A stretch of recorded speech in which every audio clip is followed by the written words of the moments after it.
In this episode, we're going to look at a fraud that involves something that many of us use just about every single day, our automobiles. Now, when you buy a used car, you don't expect that it will threaten the lives of you and your family, but unscrupulous auto shops will sell you a car that either has defective airbags or simply none at all. Now, victims of this fraud have been seriously injured in crashes, and as you'll learn tonight, some have even lost their lives. Now, you think it can't happen to you? Well, according to one estimate, as many as 1 in 25 used vehicles may not have properly functioning airbags, and one of them could be yours.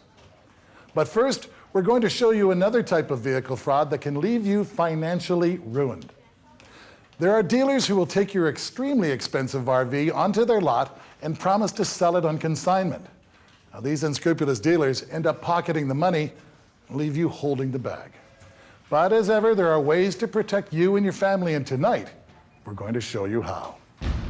In all the time I've been in business, and I've dealt with people on the other side of the world, the one guy that's beaten me lives 70 miles away from me. I believe that there's probably over 100 victims that actually were affected by him. There's a lot of money that he made, and I think greed is probably the biggest motivator here. The amount of money that we're aware of that Mr. Earl defrauded people of was over $2 million. 85 charges of fraud, over 5,000, and 9 counts of fraud under. What I just, felt violated. There is nothing like leaving everyday stresses behind and hitting the open road. The carefree life of RV traveling is being embraced by those seeking freedom and adventure. For many, those happy times became a nightmare they'd soon rather forget when Donald Earl, a cunning RV salesman, entered the picture. Mr. Earl had a couple of different schemes, if you will. One of them was he would agree to sell your RV on consignment, and he would sign a consignment agreement with you. And in most cases, there was a written consignment agreement. So he would go to a local Ministry of Transportation office and pretend that he needed to get a new permit for a vehicle, and then under false pretenses would ask for one, pay the $10 or whatever the fee was to get one, and then convert the vehicle for his own purposes and not have any intention of paying the consumer the monies that they were owed for their vehicle. I own a business. I had originally purchased a recreational vehicle to use as a mobile showroom. We like to travel. When we retired, one of our goals to get around and see, especially because we are immigrants and there are so many places in this big continent we haven't visited. Point came where I wanted to sell it because of the type of vehicle it is. It's not you just go down to the local dealership and move it out. It had a trailer that was about 9 years old, in good shape, except it had started to take in water through the roof. I found Mr. Earl's address through the yellow pages in the phone book and phoned them up and told them that I need some repair done on my trailer. And whether they would do that. Oh yes, sure, come on over. And I took the trailer over and had them look at that, and the first thing they said, do you want to sell it? If the price is right, I may consider it. I sell it at 10,000 or better, then I would go ahead and sell it. Sure, that should be easy. Wheels started getting in motion. Agreements were signed. They took possession of the vehicle physically. When they took possession of the vehicle to drive it up to the lot, he said, well, where's your ownership? Well, no, I'm keeping the ownership. Put it up on their lot, and as people went by, it was being shown to prospective customers. On the traffic in there, potential buyers, and the amount of merchandise, it looked as if it was 100% solid. So I never thought this could be a dubious business.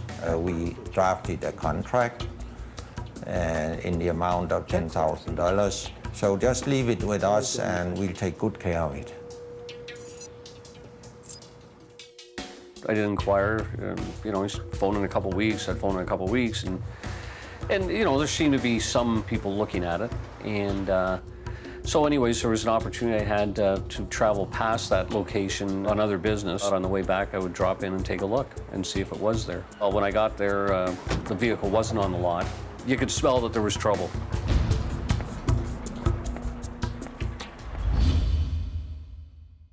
How many recreational vehicles are estimated to be in North America? A, 1 million, B, 8 million, C, 10 million, or D, 12 million? The correct answer is B. 1 in 12, or 8.3% of the vehicle-owning households, own an RV. This represents approximately 8.2 million households. When I got there, the vehicle wasn't on the lot. You could smell that there was trouble.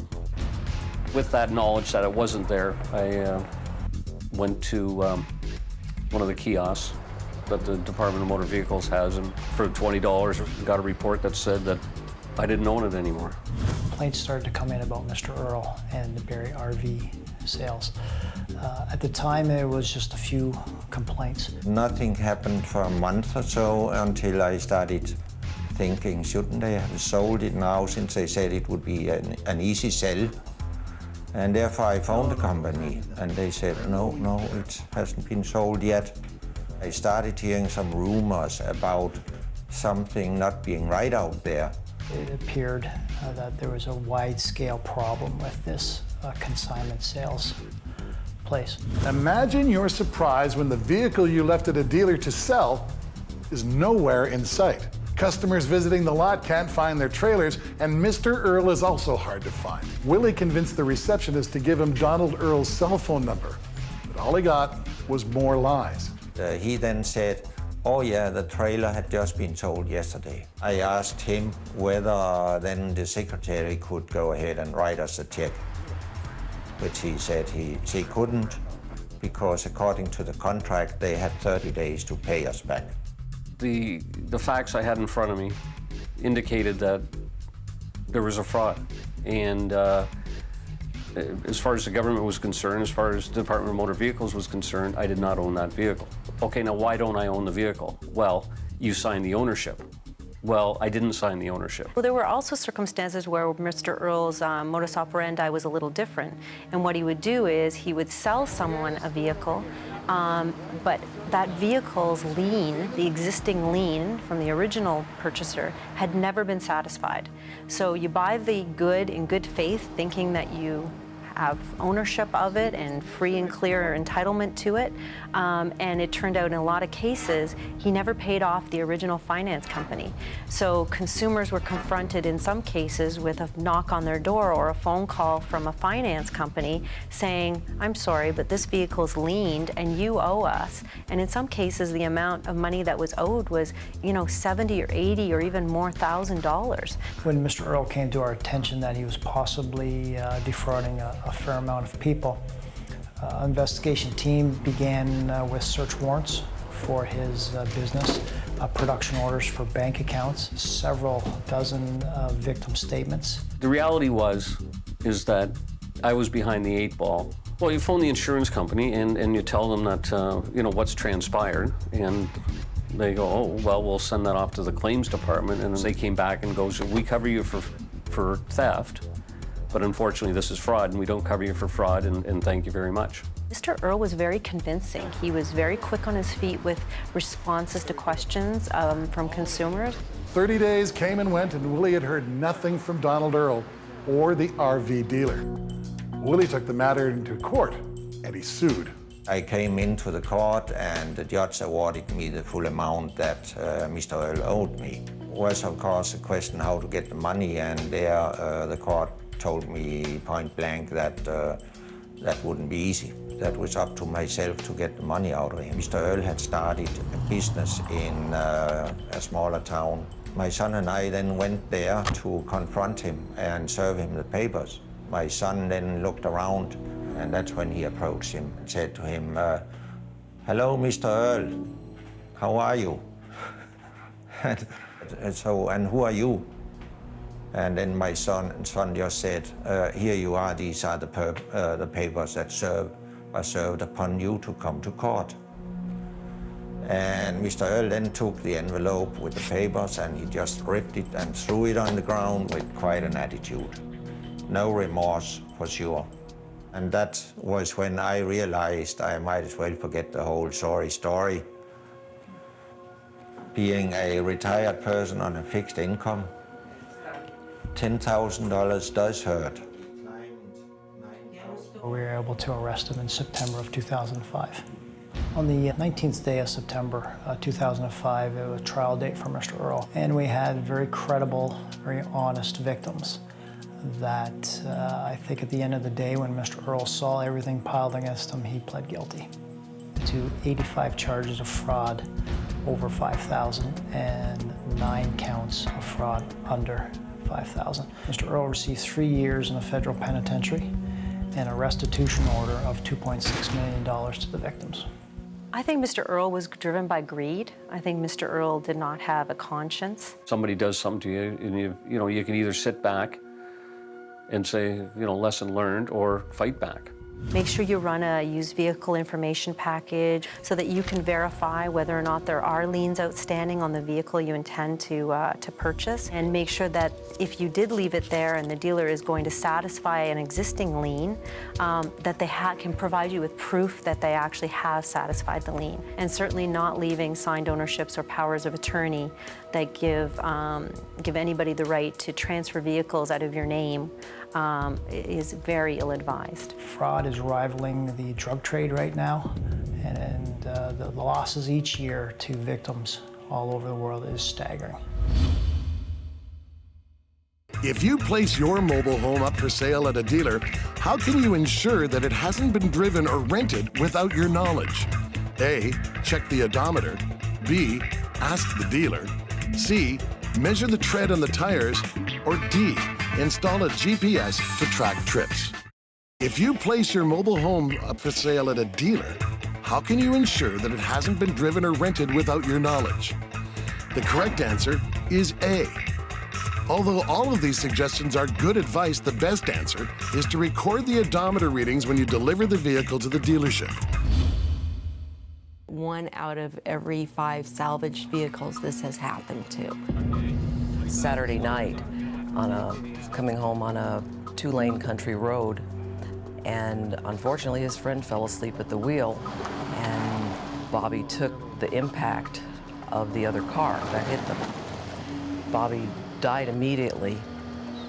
When the police did their investigation, they told me that the airbags had been stuffed with paper.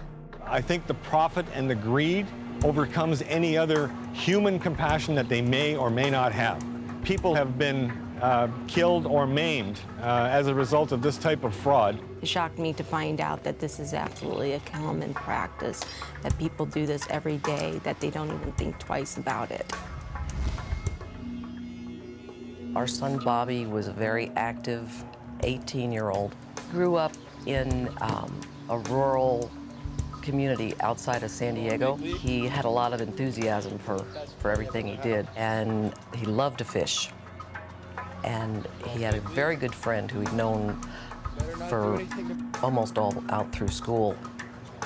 His parents bought a truck for him.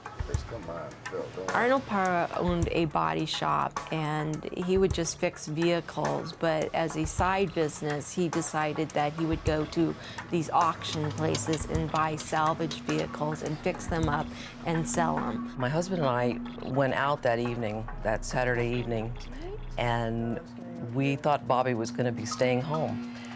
And we told him, okay, be good, and don't have too many friends over. And when we got home, his car was there, but he was gone. He was out with his friend Waylon at some friend's house in another rural community. We gotta make sure we bring some of their spices up, because now I know how to barbecue. Coming home on a 2-lane country road.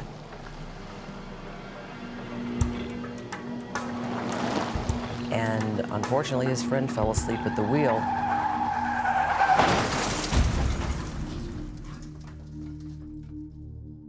Bobby took the impact of the other car that hit them. I understood that Bobby died immediately. When the police did their investigation and I talked to his friend's parents, they told me that the airbags had been stuffed with paper. When Mary came to me and told me about what happened to Bobby and that there was basically garbage stuffed into the airbag compartment, my heart just sank. I just felt that this was absolutely wrong.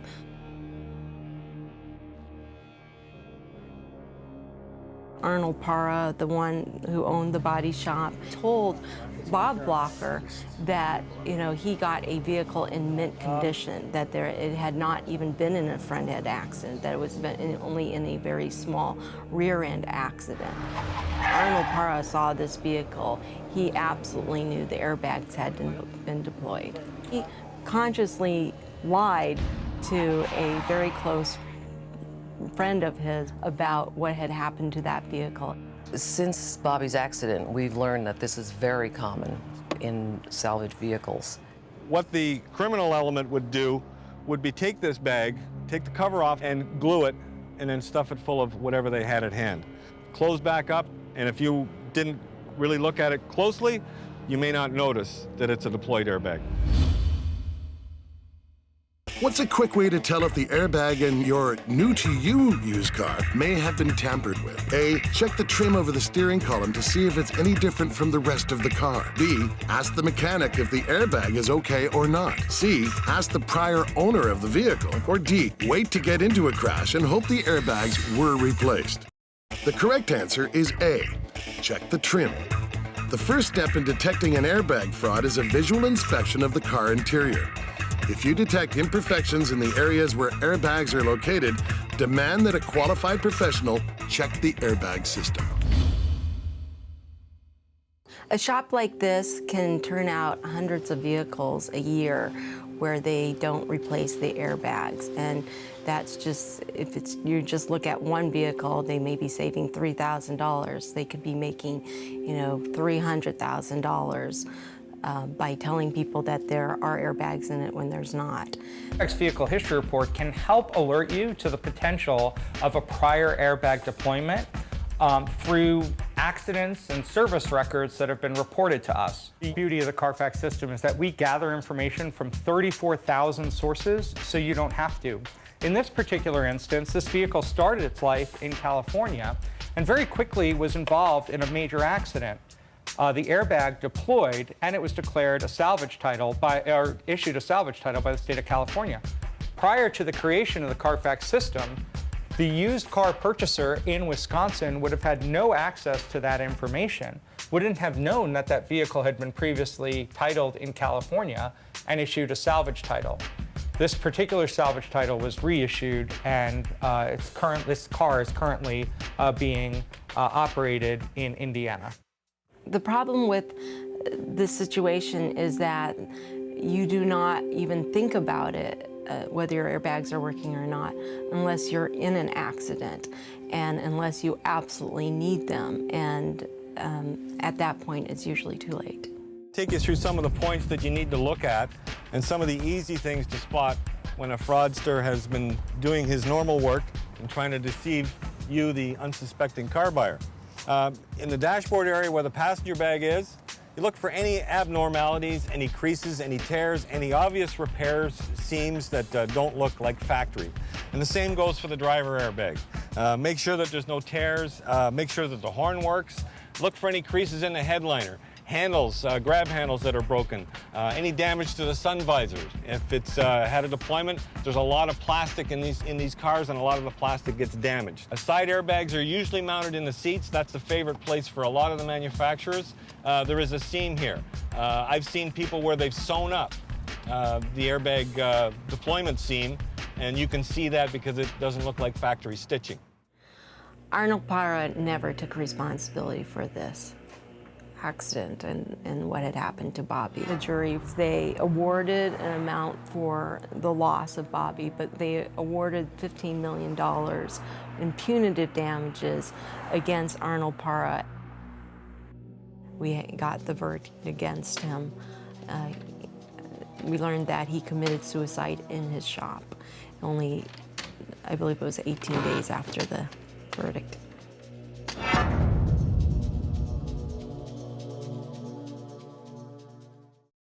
We just go on and just hope that there will be a change and that someone doesn't have to die unnecessarily because of greed.